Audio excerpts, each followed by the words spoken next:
prosecution outlined how accounting practices fuck? of comic sections did not. What kind of likeness is that? If they were great artists, they'll be in a museum. Evidence today may signal at least one. You fucking fodder for cartoonists now?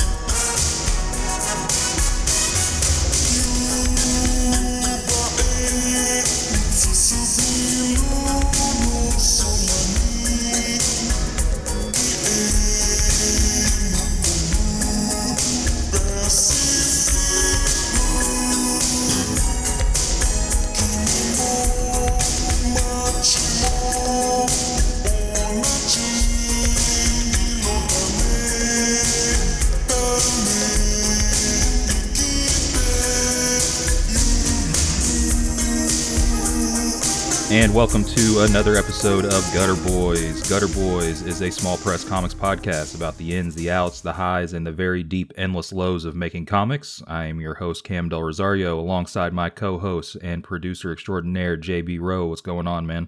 What's good, everyone?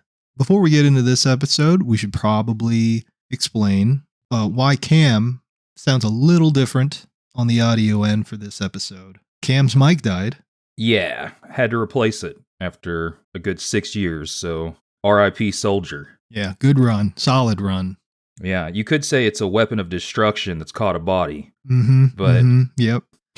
And audio wasn't that bad, actually. I cleaned it up as much as I could. It sounds relatively fine. On this episode, we are joined with Brooklyn-based artist, organizer, small press publisher, Bryce Gold.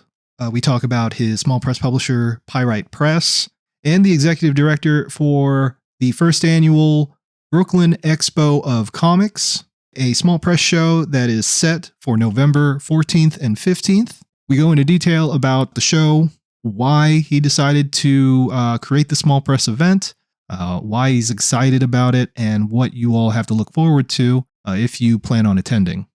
Yeah, we also get into their journey in comics. It seems that Bryce has jumped around at a bunch of different companies and is currently working with Tiny Onion.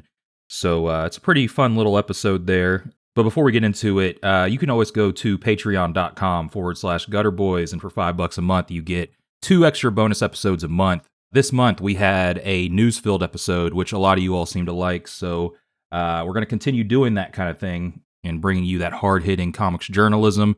And there's over 100 episodes in the backlog there with previous guests, including our podcast within a podcast, Real Boys, where a cartoonist picks a movie and we all watch it and discuss it. We're actually due for another episode of Real Boys. So if you're a cartoonist that wants to watch a movie and make us watch a movie, hit us up.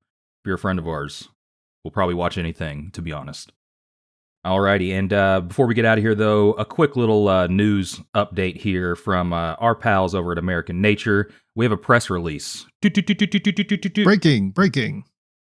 Yeah, it actually says for immediate release at the top. Floating World Comics, in conjunction with American Nature, the Santos sisters return in an all-new epic 3-issue adventure. Portland, Oregon. The latest wacky Santos sisters tale begins as the Santos sisters bust a drug gang that is using an old abandoned house as a hideout because it's rumored to be haunted. Well, it turns out that it is haunted. But there's also a rumor of a treasure box of jewels, old coins and diamonds, and ghost or no ghost, the girls stick around after the police leave with their prisoners. And there is a treasure box, but chasing the spirit that runs off with the booty leads our girls down the rabbit hole as they follow the glowing green apparition into a closet that wasn't there a few minutes ago.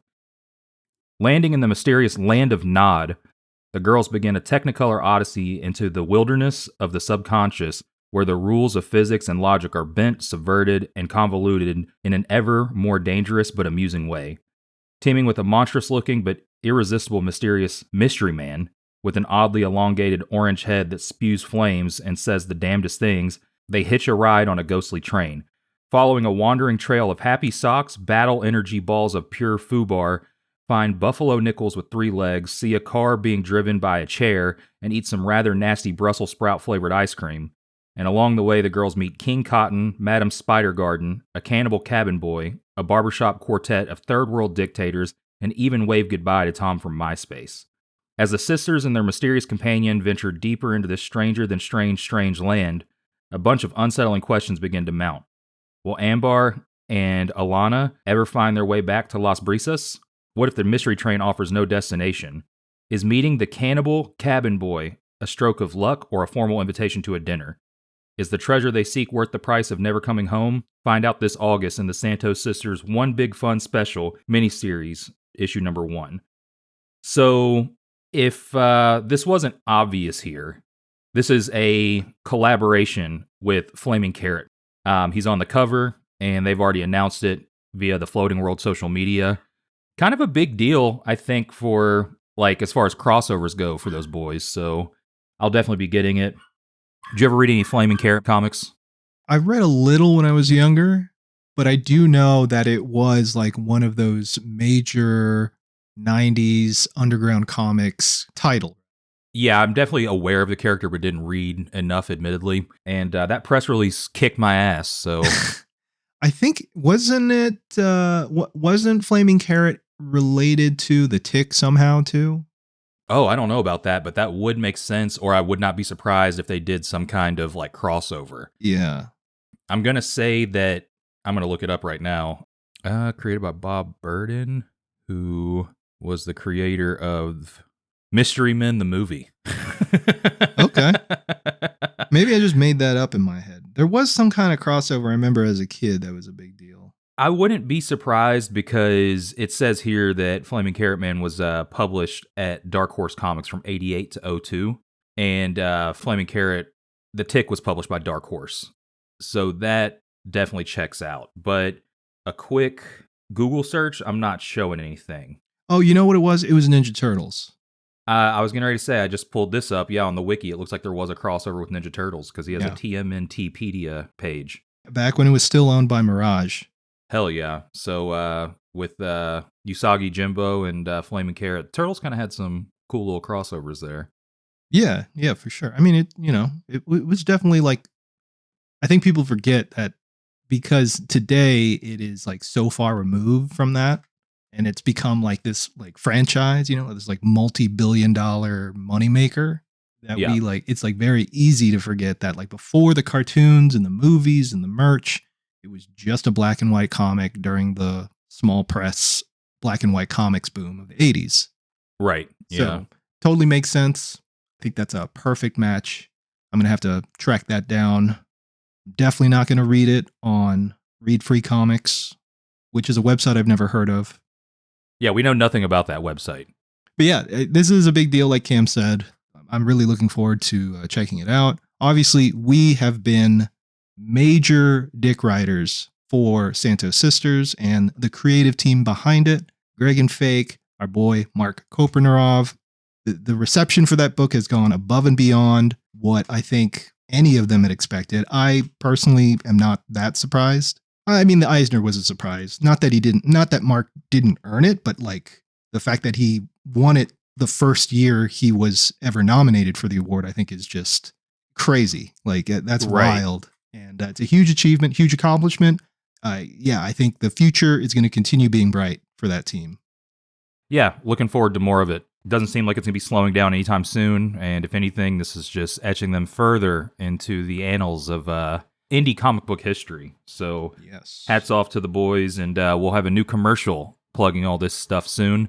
And also check out American Nature Presents, which by the time this comes out, final order cutoff is over, but if your shop is cool, they'll have copies of issue 4. So yeah. Also, Daniel Warren Johnson, past guest, friend of the show. Daniel had announced on his social media that the upcoming black and white double-sized reprints of his pro wrestling fantasy comic, Do a Powerbomb, is set to be out on shelves very soon through Image. And your boy got hit up to do some variant covers for them, utilizing some of the art that Daniel, with the assistance of Mike Spicer on colors, basically just making them look like Japanese pro wrestling magazines. Yeah, so if you're a Japanese pro wrestling fan like me and Daniel, you'll probably kind of pick up on what we're laying down. And yeah, I'm interested to see how people respond to it. So far, it seems pretty positive, but till it hits shelves, kind of hard to say. Yeah, hopefully people dig it. Daniel has been super positive about it, and he's really into it. So, yeah. The covers look sick, man. So hats thanks. off to you. Thanks. I already pre-ordered them from my shop. You do have to ask for them specially because they're variant They're covers. variants, so. right. All the new covers for just like the standard issues, I believe Daniel's doing all the covers for those. So you can pick those up too. I know there's like diehard DWJ fans out there that'll probably get every variant under the sun that's possibly made. So shout out to all the fans. Hopefully you guys enjoy it. Hell yeah. Well, that about does it. If you want to hear us talk about some timely comic news, the newest episode on the Patreon will also be dropping the same day that this does over at patreon.com/gutterboys. We're going to get into our thoughts on Absolute Batman so far, and then half the episode will be news coverage as well. So if you are missing that sweet, sweet drip of journalism, throw us a few bucks. And after the break, we've got Bryce Gold. Also, if I'm receiving a report here straight from the Pentagon, it states that if you do not donate at least $15 a month to the Gutter Boys Patreon, there will not be another attempt on Trump's life. I'm hearing it's 25. It's 25. But, my apologies. I misread the one. So if you want to protect our great president, do not, absolutely under no conditions, donate to our Patreon. Do not do it for the safety and security, the heartbeat of this country. Alrighty, stay tuned, folks. We'll be right back. They're back. This October, get ready for more magic, mayhem, and sibling rivalry. Fantagraphics presents Santos Sisters Volume 2, collecting issues 6 through 10 of the Eisner award-winning comic book series. This deluxe hardcover is packed with the Technicolor chaos you crave. Don't miss out. Grab the sisters' latest adventures this October wherever great books are sold. Santos Sisters Volume 2, twice the magic, double the trouble. A young man kidnapped and forced to become a Sicario. A disposable soldier in the wars of organized crime. A young woman kidnapped and trafficked. Her life reduced to a commodity in a brutal underworld. When their paths cross, they see a way out. Will they have a shot at survival? This is How to Disappear in Mexico, a mostly black and white 44-page comic book by cartoonist E. Esparza. A comic inspired by what may lie behind some missing persons cases in Mexico. The comic book is finished and getting released through Kickstarter, which launches May 14th. The digital version is just $2. What a bargain, right? The print version is $31 including shipping, and again, the Kickstarter launches May 14th. The pre-launch page is up now. Just look up How to Disappear in Mexico on Kickstarter.com.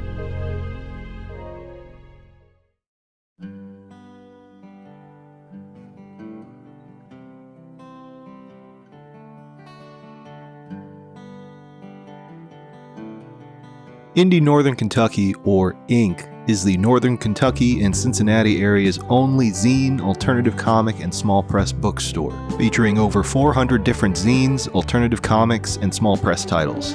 A creative space with supplies to ideate and create your own zines and comics, and an event space for your zines, comics, or book release or reading. For more information about how to sell your zines and comics at Inc., stop by IndieNKY.com.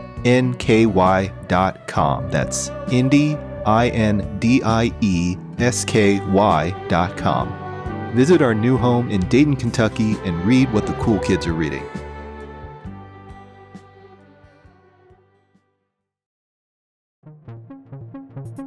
Underground Kingdom Comics Presents Romance is the third issue of a new anthology showcasing the UK's most exciting small press cartoonists.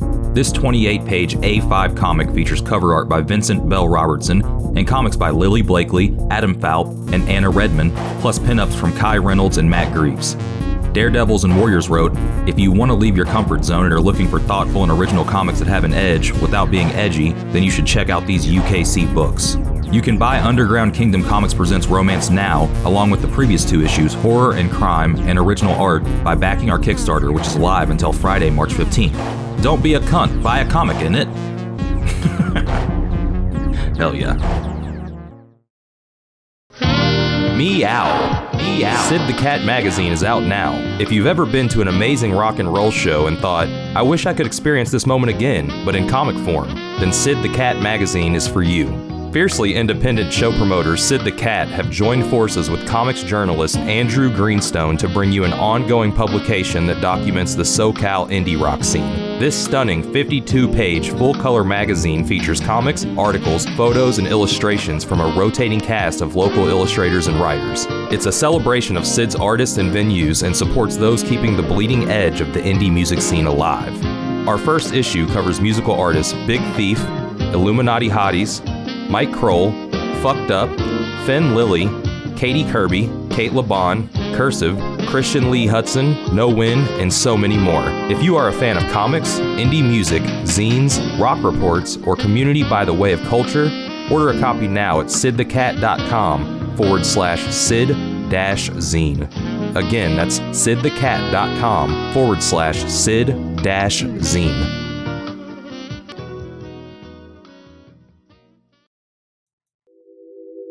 Athenium Comic Art is an original art website for some of the best cartoonists in the business. They currently represent Remy Boydell, Marie Capelle-France, Nicole Gu, Jonathan Hill, Emma Hunsinger, Casey Nowak, Micah Song, and Tilly Walden.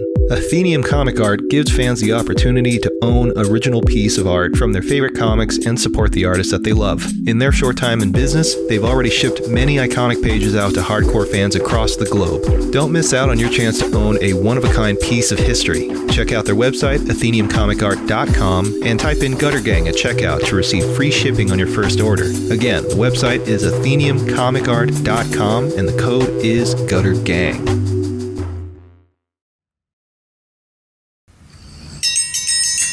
Morning, Gary. Morning, Marianne. Need a menu? Nah, I'll just have the usual. You sure do love your eggs and coffee, Gary. Best way to start your morning, Marianne. Well, that and an issue of Town and County. What's that? Town and County is a new comic series written and drawn by cartoonist Alex Knoll. He's that guy that wrote them books about teaching and that Mr. Rogers feller. Oh, he was such a nice man.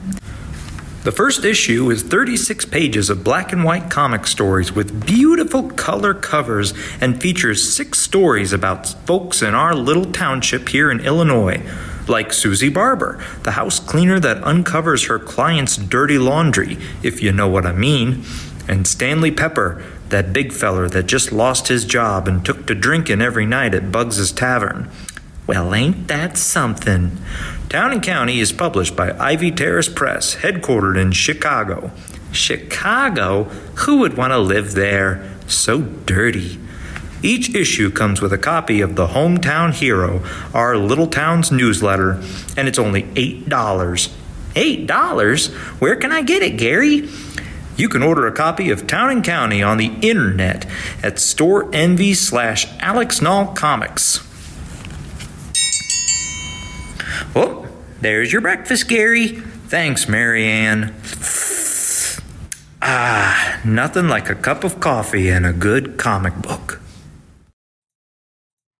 Rust Belt Review is a quarterly comics lit magazine featuring serialized and short-form comics from some of the most exciting cartoonists in the small press scene today. Volume 1 features work from Gutter alums M.S. Harkness, Audra Stang, and Caleb Orecchio, along with work by Andrew Greenstone, Sean Knickerbocker, and Juan Jose Fernandez. You can order your copy of Rust Belt Review today by going to rustbeltreview.org. Enter in promo code GUTTER to receive $2 off your order. Again, that website is rustbeltreview.org, promo code GUTTER.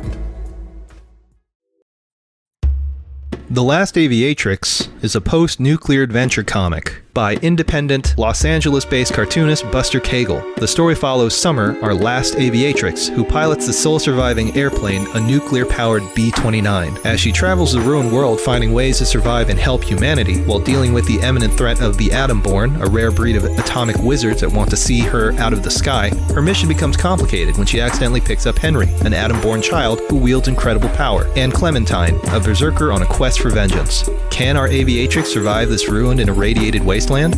Every issue can be read for free on bustercagle.com/comics. Paper copies can be ordered as well, but, you can still read it for free. If you like wizards or warplanes, go check it out. Now, back to our program.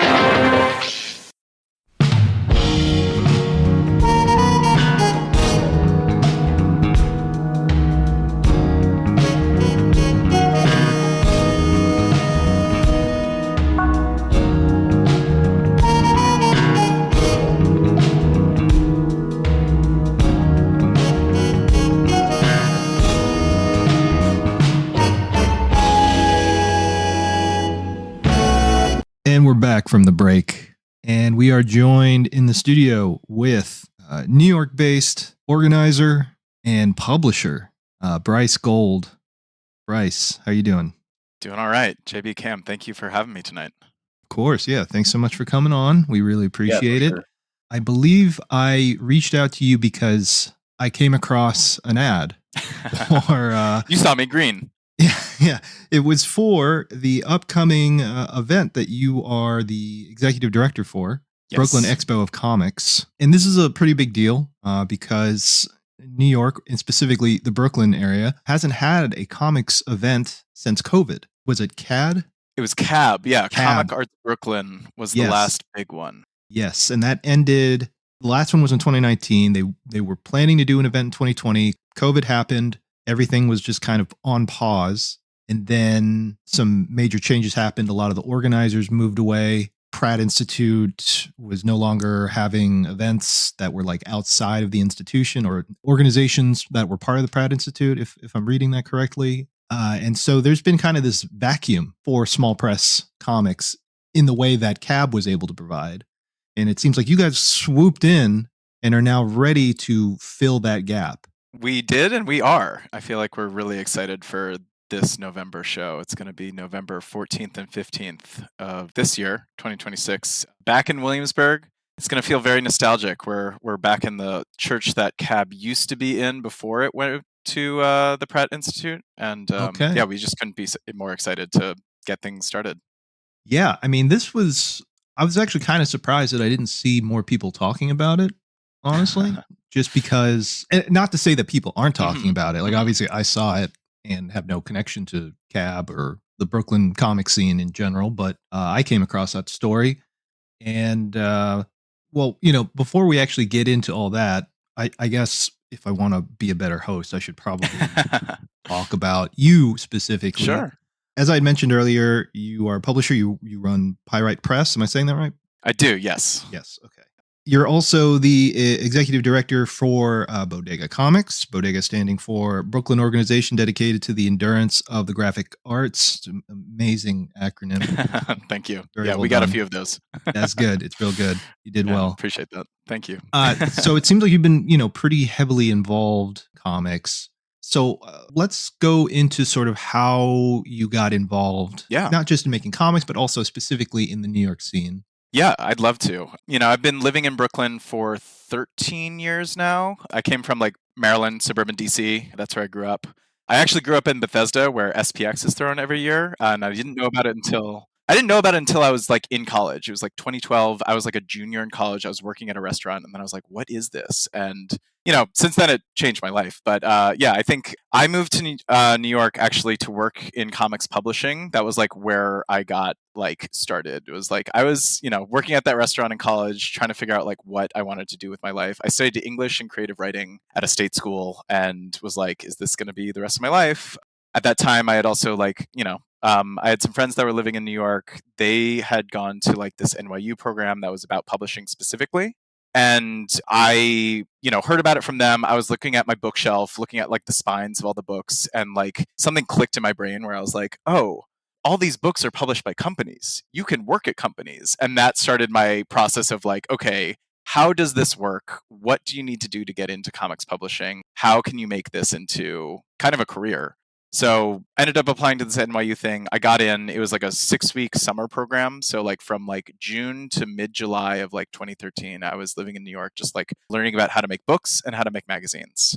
From there, I actually got a job at a literary agency. So not working in comics at all. Comics was always my goal. It was what I applied to with the program. It was what I would always was talking about. And in my own spare time was creating these very meticulous spreadsheets of okay, this company's based here. Here's what they do, kind of thinking about what my future was going to be. And through the program, got this job at a literary agency, was working in romance novels and genre fiction. So reading a lot of shirtless men in the Scottish Highlands, those kinds of things that, an author would put out a book a year and make a cool advance, and that was just their bread and butter. Every year they'd pump out another one. I did that for 2 years, reading through slush pile there, which is what they call when people just submit their manuscripts. So reading a lot of stuff, but always in the back of my mind being I really want to do comics. And I ended up going to an event at Bergen Street Comics once upon a time and met somebody there. Shout out April Malig, who's a local cartoonist. We hit it off. She DM'd me on Twitter later being hey, do you want to come work for this company I'm working for? It was called Comixology. And I was hired as a temp there. So I came in through, honestly, sort of mainstream comics through that way of working at Comixology, kind of working up from a temp to various other levels there, eventually working on their originals line. While I was getting started there, I, in the back of my mind, I was I was applying to all these jobs. I had applied to all these different companies. It wasn't working out for me.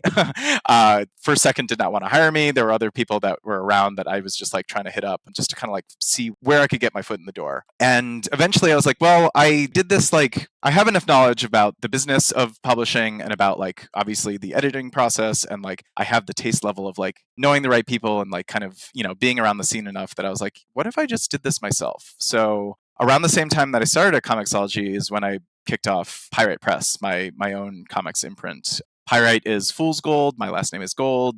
Had to make it a little punny. So, Of course. yeah, for 10 years, I guess it's been a long time now, working with a lot of folks, putting out books on my own while also working sort of in the more direct market mainstream comic space during what I was calling my day job, eventually working up to kind of running their originals line. So that was sort of where the interests converged, where I had a chance to acquire a lot of really cool books through the Comixology originals line and put books out there. We had a partnership with Dark Horse Comics based out of Portland, Oregon.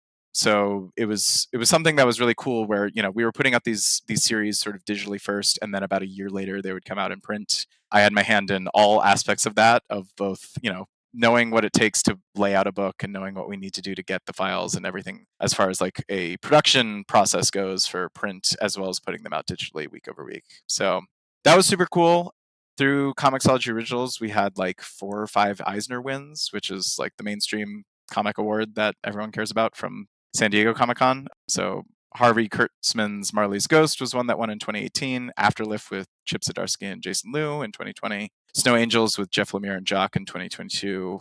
And a series called Barnstormers with Scott Snyder and Tula Lote in 2023, which were all really, really exciting to be a part of that.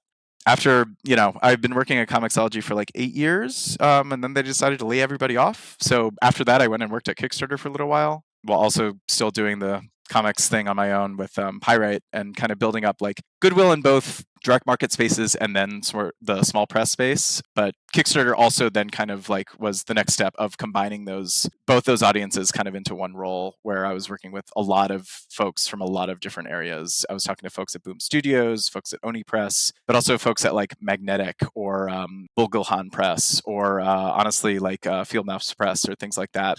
It was really something that combined all of my experience and interest to be just the guy that people wanted to talk to make things. And from there, it's been, I haven't been at Kickstarter for a while now, but just years of kind of keeping up with all the different scenes and just being a guy that wants to make things happen. So it's been very exciting to kind of turn that into what I'm now doing, which is running this bodega nonprofit and the Brooklyn Expo Comics, which, once again kind of brings me back to my roots. I feel like we're really kicking things off, and it's going to be something that is very much in the indie space, very much in the small press space, and just finding a new platform to showcase that work locally in Brooklyn, because like you said, it's been a gap for a number of years. We've had other shows, and we do have a lot of smaller press things that have come up. I think a lot of people have filled the void in their own ways, but I feel like we haven't had something that is both central and I think both marketed and at the level of taste that we're really trying to bring with BEC this year. So it seems like you've been involved a lot behind the scenes and with like, making things happen for other people. Have you ever like, written or drawn anything or felt a desire to? Because I mean, like you're working in the medium, but you're doing all the behind the scenes stuff. Do you have any experience on Yeah. the other end? I do. I made a book in 2017 called Trophies, which actually came out of like Inktober at the time. I was drawing a lot of like this little like basketball character who's a little shithead. I think that was really drawn upon by my experience going to state school and dealing with a lot of jocks, and then also dealing with, the weight of success or my thoughts on success at the time. So that's like my one and only zine that I put out myself. I used to joke that I like to work with folks that were a lot more talented than me. But really, my role and my space in comics has always been sort of both a supporter and a springboard for other people. I love to edit. I love to just chat story. I love to figure out ways of like elevating and platforming other folks and bringing up and coming talent into the forefront. So while I have made stuff in the past, it's something that I definitely put on the back burner in favor of supporting the people around me that are the ones that are with the real talent. Hell yeah. So I want to ask you this. Did you say you currently still work for Kickstarter or have you moved on? I moved on. No, Kickstarter was a funny story. I started working there, to give you a little bit of the fun stuff. Yeah, in 2023 January, Comixology, like everyone got laid off. It was a really weird time. So it was like, okay, well now I have to leave and go find something else to do. And Kickstarter was available at the time. They had an opening for their like head of comics. So I worked there for like 6 months before I actually got poached by some other folks at a company called Distillery, which I worked at for a couple of years before then jumping from there over to Tiny Onion, where I'm at now, in addition to doing all the stuff with the Brooklyn Bodega team. Yeah, I was going to get into that with you, the Tiny Onion stuff. Yeah. But before we do, the only reason why I brought up Kickstarter is as someone who's, crowdfunded a book on there, do you, and I'm not asking for any like tea for behind the scenes or anything, but do you have any like tips or anything like that for anyone looking to successfully fund a book on there? Oh yeah, I'm full of tips. I feel like Kickstarter is such a exciting, like it can. I still have a soft spot in my heart for Kickstarter. I feel like it is an avenue that so many folks can go down to create something without any of the institutional support that you need from like being a known entity and being acquired by a publisher or having people take a risk on you. Like it also offers you the opportunity to really like make something super weird that wouldn't be as supported through like the direct market or through pre-orders or things like that. It really gives you the capital, in my opinion, to like make the thing that you want to make without the risk of financial ruin or just putting up like tens of thousands of your own dollars to make something cool happen. It shows like a way for people to get very excited about something in a very direct way. And yeah, I think that there's, I think the basic things that you can always concentrate on are like really have a good video. I feel like a video is always super important. Case in point, like if you haven't seen the BEC or Bodega announcement where I am painted green like the Statue of Liberty, that got, so much more attention than any sort of like other grassroots way we could have gotten our organization off the ground. Like I feel like, I feel like everywhere I go now, I'm going to be like, oh, you were the guy that was green. I was like, yeah, I'll be the green guy if it means that you know what I'm talking about. But, I think that a video is always like an easy way and an easy shareable way for people to like learn and get hyped about something. Right. My other advice is like, really think about ways that you can like up the ante for the folks that want to get involved. Like you can have the most basic version of something where it's just like, you give me $5, I'll give you a digital copy of my zine. You can give me $50 and I'll give you like everything that I plan on making ever, or whatever level have you like to really up the process and make something at every level that somebody could get involved with. And I think beyond that, like it is like most things in this world, I think so network driven. Like I feel like you really got to tap into the people around you to be like, can you please help share this? Can you like help support this? Like getting your community involved to help get the word out there is in my opinion like the best way to see the results of a successful campaign. Right on. So I know you mentioned you're currently at Tiny Onion, which is James Tynion's imprint right now. I have to say, unfortunately, I'm unfamiliar with any titles they put out. I know they did like a Comic-Con newspaper that Caroline Cash was in. But how did you get linked up with them? And, what are you doing over there? And what can you expect from them? Oh, for sure. I think that there are lots of surprises that Tiny Onion has in store for this year. So please stay tuned. But Tiny Onion it's definitely a weird setup. Like, it feels old school in a way where it's like things like this don't exist anymore. Like, the best analogy I can think of is like Francis Ford Coppola's like Zoetrope Studios, where it's like the amazing idea of kind of taking back all of the creative process from your publishers and treating them strictly as distributors. So it's more, we describe ourselves as a production house rather than an imprint, because we're working with a number of different publishers. We work with Dark Horse, we work with Image Comics, we work with Boom Studios. So a lot of the mainstream direct market type publishing houses are like most of our clients. Some of the series that we publish through those publishers are like Exquisite Corpses is a really big one that came out last year, Department of Truth, World Tree. These are all Image titles. Something is Killing the Children is like the evergreen title that comes through Boom Studios. But all these books are like what are known as like the creator owned works. So it's all, it's similar to small press in that like everyone, unlike Marvel or DC or like these bigger houses where you sort of license your work out, or you don't have the rights, or you don't retain the rights, these are all owned by the creators. So the artist and the writer both have ownership over the work that they're making, which also means that, you can make a lot of really cool things happen. Tiny Onion is also just like you mentioned with Tiny Onion Presents, like trying to do something very different. We have a lot of folks on our team that are just like very good tastemakers. The thing that I love about Tiny Onion is trying to find the bridge between what I see as like elevated indie taste and mainstream audience. So finding ways of like really introducing new stuff, like a reader that would never see that kind of thing before. An example of that I can think of like is in the Tiny Onion Presents strips. Like, we just had a strip by Margot Farrick in the last one that came out at C2E2 this year. And I don't think anyone in the C2E2 audience, C2E2 stands for Chicago Comics and Entertainment Expo. It's like basically like Comic-Con in Chicago. It's like, I don't think anyone over there has ever read a Margot Farrick book, but I hope that their minds were blown. It's, it's largely a pop culture event. Exactly, yeah. So it's definitely like, a lot of cosplay, a lot of like, I recognize that character. Celebrity like guest. Voice of X anime character, actor from movie from 10 years ago, yada, yada, yes. Totally, yeah. And, it's the same as like New York Comic Con here, or like San Diego Comic Con, where it's like the spectacle is huge. It's definitely more about the pop culture than I think the books. But we are all like Tiny Onion is always a publisher that is going out of their way to find the weird to share with people. And I think that is something that is super exciting. So, we've been working on those razor blade strips. That's what the series is called in that magazine, is something that I feel so proud of to be a part of from the team. And I feel like, stay tuned. We'll have more exciting things for you as the year moseys along. So, quick question, just because I'm interested to how it works. So, it's a publisher, but is like, because, like you mentioned, it's over at Boom. There's stuff over at Image.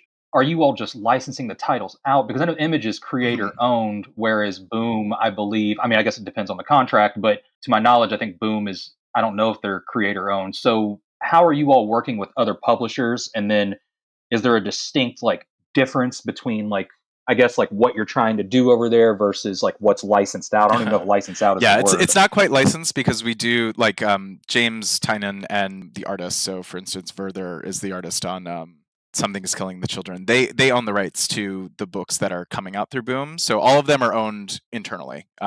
It isn't really a licensing deal. It's more of like a distribution deal.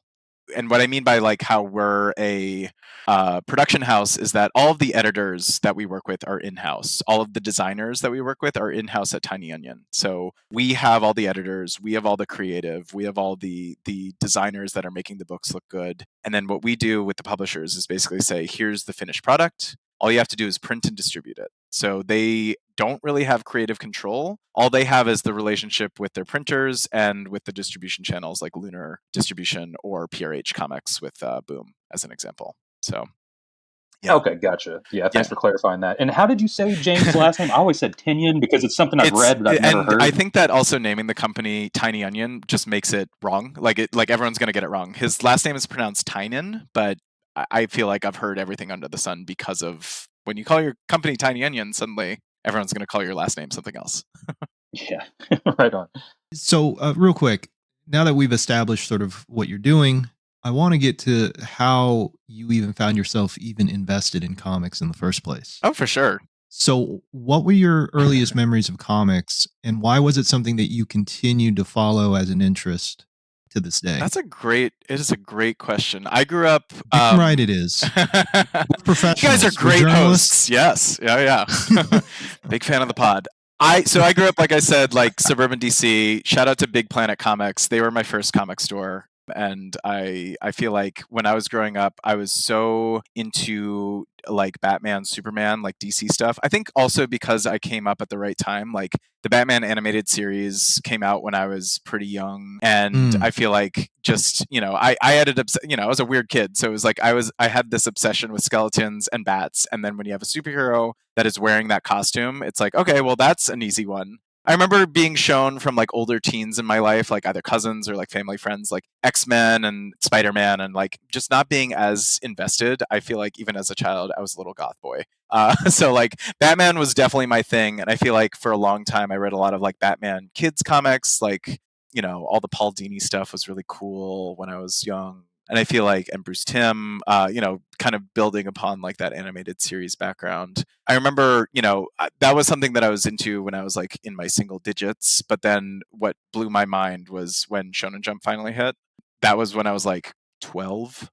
I remember getting my first Shonen Jump like subscription that I subscribed to for many years. But like, yeah, that was like when it first hit the States, it was like that was my introduction to like Naruto or Yu-Gi-Oh! Or Dragon Ball Z was always an anime that was around. I didn't have cable growing up, so it was something I would watch at friends' houses. But to be able to read it from the beginning was just like mind-blowing. One Piece was debuting. I remember reading like the first 40 chapters of that serialized and being like, this is unreal. And then manga really did like change my life. Like I feel like that was what I was so into from then on, like as a kid.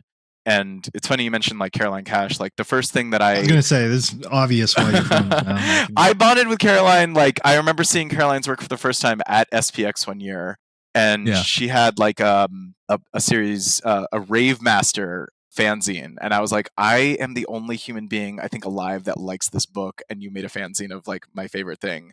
How do you know about this? So that was like our first moment of bonding.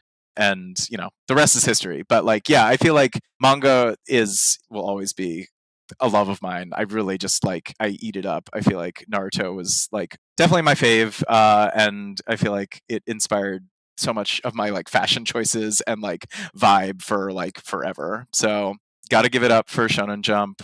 And then I feel like in college I kind of pivoted back to like, what is the graphic novel, what is even reading some of the more adult like Batman stuff around that time that I had never picked up, like The Long Halloween or like Hush or like all the big series that I kind of missed, because I feel like I was never like a week over week direct market, like I need to pick up the floppy kind of reader. I loved collecting like the graphic novels and like the books on the shelf and like reading a complete story. So like I'm jumping all over the place, but like, yeah, even back to like just picking up like tankobons of like various series from Tokyo Pop or Shonen Jump or Viz were, faves of mine. So as I grew older, I feel like then I got into so many of like the other graphic novels like Chris Ware or, David Mazzucchelli, and reading all that. I think the Batman connection there also brought me to Asterios Polyp and things like that. Sure. So, it really was sort of like an evolving thing that was always in the back of my mind of like, I like this is something that I'm into. I love like reading and seeing storytelling and paneling and everything like that. And yeah, I feel like it was a very easy transition then to be like, yeah, I like reading. Yeah, I like looking at these pictures. Yeah, I like art in general and illustration, and kind of the combination of that is what really drew me to small press indie comics and the ways that you can like even just like DIY make something that looks so cool. I feel like Youth in Decline and Piao were like the two huge influences on my life when I like first moved to New York, because I remember going to like Mocha Fest 2013 before I even like lived in Brooklyn, and just like having my, beyond just like the SPX of it all, like having my mind blown that there like is a circuit of things beyond just like my backyard that these things are happening in and I can be a part of. And I remember that year seeing a talk between Jillian Tamaki and Ryan Sands of Youth in Decline. And just, I think that at that time, like, Skim was out, but This One Summer was like a book that was gestating, and hearing them talk about how that was coming together from Jillian's perspective was just like so cool. And Yeah, I think seeing folks around me that were like sort of my peers getting involved and making cool things, like really made me also be like, I really wanna get into this. So like from that birthed Pyrite Press, which started with, it was like the first thing I ever published was this illustration fanzine of Digimon work called Pepper Breath. And I still get DMs. Like I got a DM this week about somebody being like, can I buy that? And I'm like, that is so long out of print. There is no way. Maybe a reprint. Maybe a reprint. Every year I'm like, that's my favorite line. I'll email people being like, we'll see if we reprint it. I don't think I'm ever going to do that. But, it's fun to keep the dream alive. For sure. But yeah, I feel like things like that. I mean, even just to speak on Pepper Breath, it's like there are so many pathways into indie comics. Like you can, as long as you are into something and want to make something, like that, I think is what's most important, is the passion, of just wanting to make something cool, and you will have an audience that wants to pick up that cool thing. Absolutely. Yeah. I would say like the majority of people we speak with, regardless of what kind of comics they make, what kind of publishers they work with, if they're strictly DIY self-published or, through a larger publisher, all of them for the most part either come out from reading manga because of anime or the big two. Totally. Those are just across the board, at least here in the US, from what I can tell. It's very rare that you like meet someone and they're like, oh yeah, when I was a kid, I was like really into Charles Burns. It's just it's not really. I found 8-Ball when I was 9. No way. Yeah. Right. Well, I mean, then you probably have like a parent or somebody that like had good taste and those things were just like around your house, right? Yes. Like, yeah. Yes. But then even then I feel like, wasn't there someone we talked to that was kind of like that? And they were like, I just read superhero comics because my parents read small press stuff or whatever. It was just like it's like the jock that like has their parents that are the artists. It's like, I got to do something. Yeah. I got to rebel somehow. Yeah. I can't be a poor artist. I've got to go to the NFL. Yeah. Right. Yeah. That'll show them. Yeah.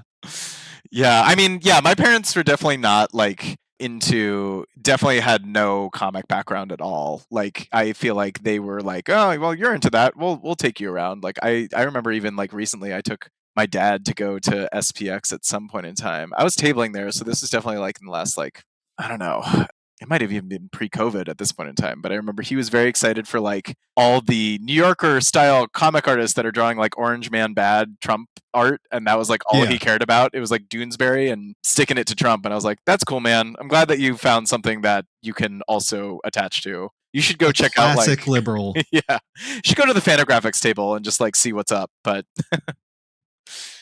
one day. Yeah, that's a dying breed. The classic liberal. You gotta hand it to him. Oh yeah, you gotta hand it to him. It could be so much worse. That's what I always say. Yeah, for sure. No, don't get me wrong. Yeah, you could do far worse. Yeah. Now, you kind of teed this up perfectly. You mentioned you tabled at SPX. You were tabling before COVID. Have you done any other shows on, say, like in the Midwest or on the West Coast? And yeah. Sorry. Oh, go ahead. It's a 2-part question. And then in addition to that, how has your experiences tabling changed, if at all, like your personal experiences tabling from, the current environment of tabling and where the industry is right now versus what it was like pre-COVID?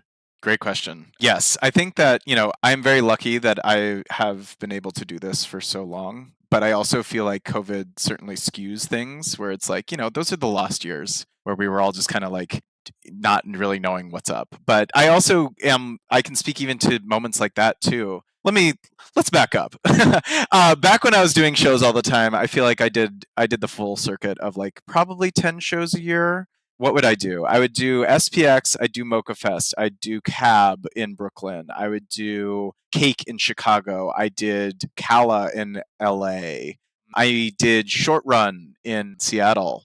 Great show. Shout out Short Run. That's our personal, at least my personal favorite show. I love that show. I haven't been since 2019, but it is. Oh shit! It's been a while, yeah, and it's hard. It's like going from New York for a one-day show is a lot. It's a lot, but it is like so worth it. Like, I mean, it's a great one-day show though. It's so good. In and out. Yeah, and it's just comic fans. Like they're just buying comics. Yeah, and it's one of those few shows I've ever tabled at that's that size for just one day, and you're Yes. like guaranteed to make like a pretty decent chunk of change. Yeah. Yeah. 100%. And it's cool. Like I love, like that is also the cool thing. I mean, one of my favorite things about tabling in general is like you get to hang out with your buds and you don't really see them. Like it's so hard to travel otherwise, I think, especially in the small Right. press space. Like it's like this is the only time that you get to see some people. Totally. And you get to catch up and hang and like I don't know. Absolutely. It creates community beyond the borders of your town. You know what I mean? Like you Yes. have a group of, and beyond the internet, which I think also is like cool, but it's not, it pales in comparison to just like hanging and chilling and being with your pals. Right. So, It's a different way of engaging with something. yeah, totally. So yeah, you know, back like you mentioned, like I've done a bunch of different shows. It's given me the experience where now I'm running a show and I'm like, I know what I liked and I know what I didn't like. Mice is a great example of this, like a great show. Really so friendly. This is in the Massachusetts Independent Comics Expo. Oh yeah. Just like so friendly, so kind, like great organizers. Like it is a show that I feel like many aspire to be like simply because as an exhibitor, it's like that to me felt like I was at daycare. Like I had folks that wanted to check in if I wanted a snack, folks that wanted to make sure that I was doing okay, like runners that would go and like get you a bottle of water or something, like if you needed it, like if you were running your table by yourself, like it's things like that that I just feel like are so inspirational and so fun. And I think that, you know, my experience now, the last time I tabled at a show as Pyrite Pres was in 2023 at Cake. And the reason why it was 2023 is like that was their first I had like applied during COVID and then they had to cancel everything. So like I think like at some point in time over COVID they'd emailed out being like, you know, do you want your money back or do you want to just hold out for whatever the next show is? And I was like, yeah, just hold on to my money and like I would love to table next time. So that was super cool to be back in the scene. And since then, like I, you know, some of the other things that I did over COVID was there was a lot of like outdoor markets that popped up in New York, and I tabled some of those with friends, much like not as Pyrite Pres, but like helping them out or just like being around and being like, yeah, I'll sell your stuff for you for like an hour or two. Like it doesn't mean anything to me. Or it means something to me. It's more of like, you know, it's something fun to do. It's something to be present for and to see what's up. The thing that excites me the most, I think, now about tabling is not knowing all the people. Like I went to a frog farm recently. This is Alexander Laird's imprint called friend of the show, Alex Laird. Friend of the show, Alex rocks. I love what he's doing. He does. And he's a great guy. I went to a frog farm of his and I looked around the audience and I was like, I know my people here, like where, you know, a lot of them were performing on the show, like A.T. Pratt or Andrew Alexander. Another friend. We love those guys. Great guy, you know, they rock. But I was like looking around, it's like, I don't know any of these people. And it's like, there were at least 60 people in that room and it was awesome. I was like, this rocks. Like, I love to be like now the old guy that like is, I don't want to say out of touch, like, but to not know where, like to see so many people that I didn't recognize felt so invigorating and inspiring. It's like, damn, people are still up to this and love this. And it's like, it's so cool to see that like it's not stale, like nothing stays the same. Like it's cool that it evolves and grows and that there is a whole new branch of people that I don't know, you know, I assume many of them are comics creators. I would love to see their work and it's cool to not have that knowledge, I think, right now for me. Yeah. I'm excited to see what's next. The 2023, that was at the gymnasium, right? The community center. Okay. It was. That was the last time I tabled at Cake. Oh, nice. Okay. We were at the same show. Yeah, we were. I was tabling next to, I didn't know him until that day of the show and met him. He was a good dude. Austin McDonald, another New York-based cartoonist. And that's how I met Alex Laird, because he was friends with Austin since they were both from New York, and they worked together on stuff. And I believe Alex, under Frog Farm, was publishing a couple of his books too. Nice. So I think that's how they had like a working relationship outside of, just being friends or whatever. Yeah.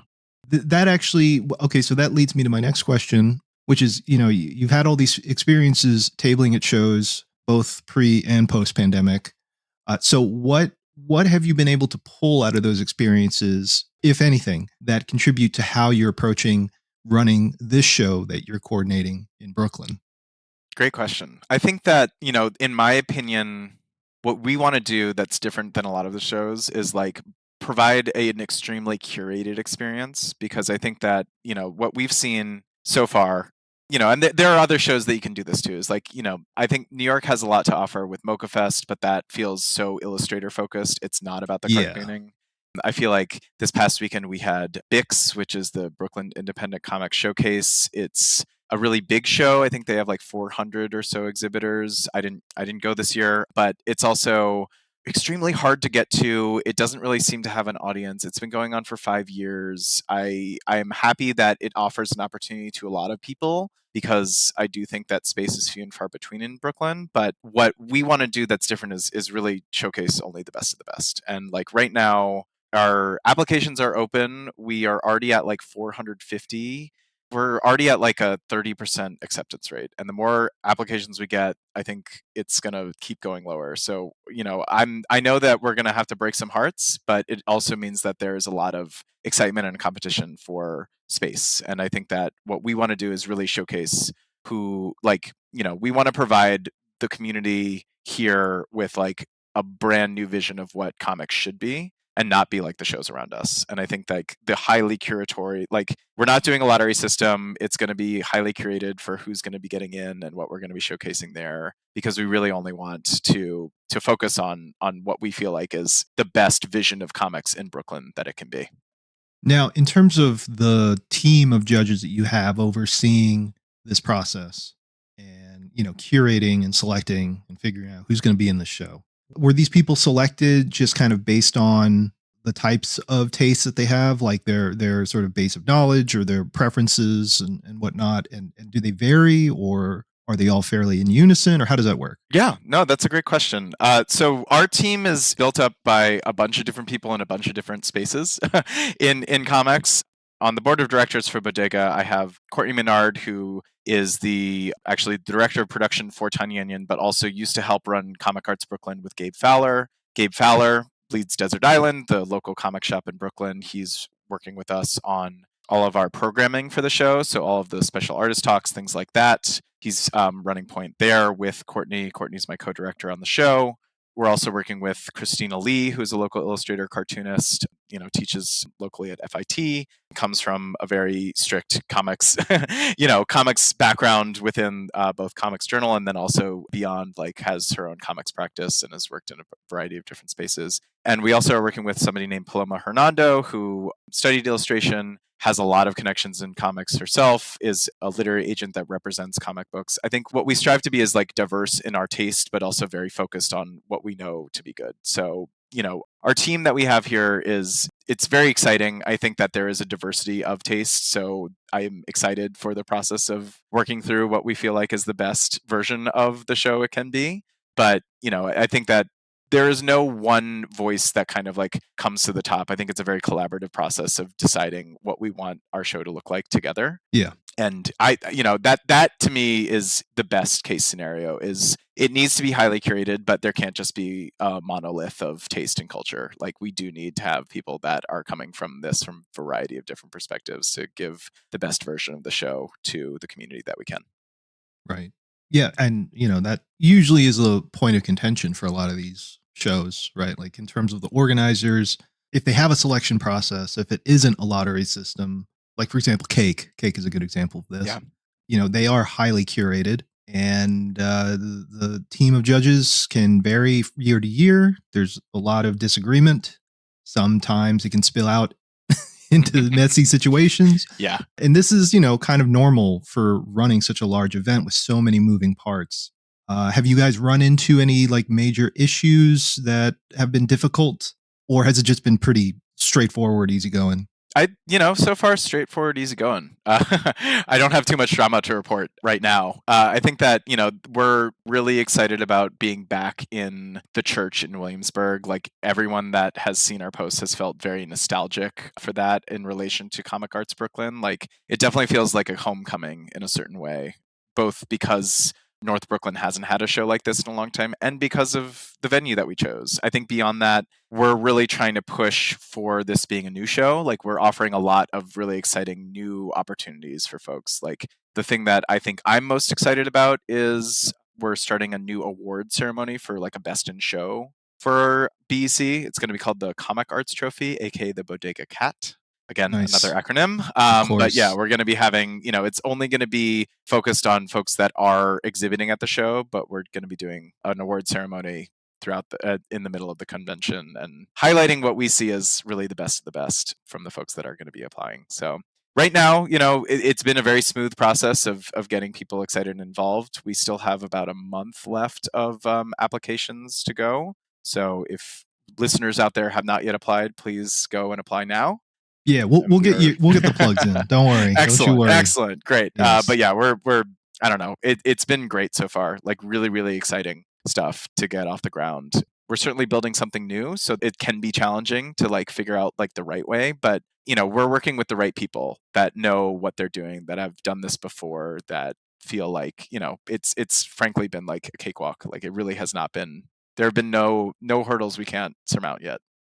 That's really promising to hear. So, quick question, and I know you have to get through this year first, but if everything goes well, do you plan on making this like a regular thing? Is it going to be every 2 years, annually? Yeah, great question. It's going to be annual. We're still figuring out what we want to do for applications next year. I think that TCAF has a really good process, especially when it's highly curated, that it's like you can only table once every 2 years. Right. That's something we're playing around with. We're also thinking about, maybe if we want to do a bigger venue next year and what that looks like, since, the church is great, but obviously Brooklyn is a small space, and figuring out ways to kind of balance those needs of wanting to showcase as many people as possible, as well as not wanting to limit what our audience is excited about. So that's the biggest thing. And actually, to that point, something that we are focusing on for the show is providing, like, really trying to fill that space as much as possible. So kind of limiting folks to like 4-foot half tables, which kind of differentiates us from other shows. Like, we're going to be focusing on a lot more of the half table space so we can get as many folks in there as possible, and focusing away from like the big spread of single publishers that only, that hopefully have a lot of artists underneath their wings, but we want to really diversify as much as possible to get as many things in front of people's eyeballs as we can. And along with the tabling event itself, do you have any talks planned during the event, or we do, yeah. We're so Gabe Fowler of Desert Island Comics is working with Courtney Menard. Both of them are going to be leading the charge on our programming for the show. Mm-hmm. We're aiming to have 10 programming slots over the course of the weekend, so usually 5 per day. We're also looking into having some animation showcases and other things that are more multimedia focused to be presented at a to-be-determined location close by. And we're still figuring out what that looks like. But we're going to have programming in the same church as the exhibitors are, so it's kind of a one-stop shop. You can come and hang out and see, learn, listen, buy, read, sensory overload is what we're going for in that church over the weekend in November. And there's no entrance fee? Nope. No, completely free for the general public. We are charging table fees for exhibitors, Sure. but they're the same price as they've been since 2019. Yeah. So you're getting a deal. Yeah. Okay. All right. Well, you heard it here first, but not really first, but maybe this is the first time you're hearing about this. Yeah, free. That's great. Very promising. Yeah, I mean, I don't know, man. Everything you've said about this show and sort of who's involved and what the strategy is in terms of what you want out of this sounds pretty good. I don't know. Thank you. Yeah, we're super excited, and this is just the beginning. Like, the Brooklyn Expo of Comics is just one of the things that we're trying to do with Bodega. Bodega is really, we want to be a constant source of nourishment for the comics community in Brooklyn. Step one is going to be finding these platforms like the Brooklyn Expo of Comics or the Bodega Cat, or we are also doing a new magazine called Bagel, which will be debuting at the show, which will be highlighting New York-based stories from New York-based cartoonists. And from there, we're going to be really kind of building upon that for year 2 and beyond to continue finding new ways of supporting folks financially and beyond. Wow. So, okay. Bodega. Lots of things to be excited about. Bodega Expanded Universe is in the works. Exactly. Yeah. Yeah. I just wanted to, ask, since we're getting close to winding down here, what is, we talked about, the future of the show and, there are plans to do it. What about Pyrite Press? What do you have coming out soon? If anything, what's the future of that looking like? That's a good question. A Pyrite Press is something that I'm never saying never to. And I'm always, I'm still out there looking for new work to publish. Right now, it has been a little dormant for the last few years, but I don't want to say no to anything. So if you got a pitch, hit me up. Hell yeah. Real quick, I also saw on your account that you're a DJ. So if you had to pick a song or two to, get because, let's be real, a lot of the time cartoonists are very insular and they're more reserved until you get them out of their shell for the most part. Totally. So if you had to DJ an event to get a room of cartoonists jumping, what song would you pick? It depends on the audience, but I feel like you lean into that anime audience and everyone's going to get moving. I feel like you throw on like Better Off Alone or Caramel Dancing or maybe a combination of the two and you're going to get people going nuts. Hell yeah. All right. Well, I think that about does it for this episode. Real quick before we head out of here, where can people find you online? Where can they apply for the show? Where can they purchase Pyrite books, etc., so forth? Do your thing.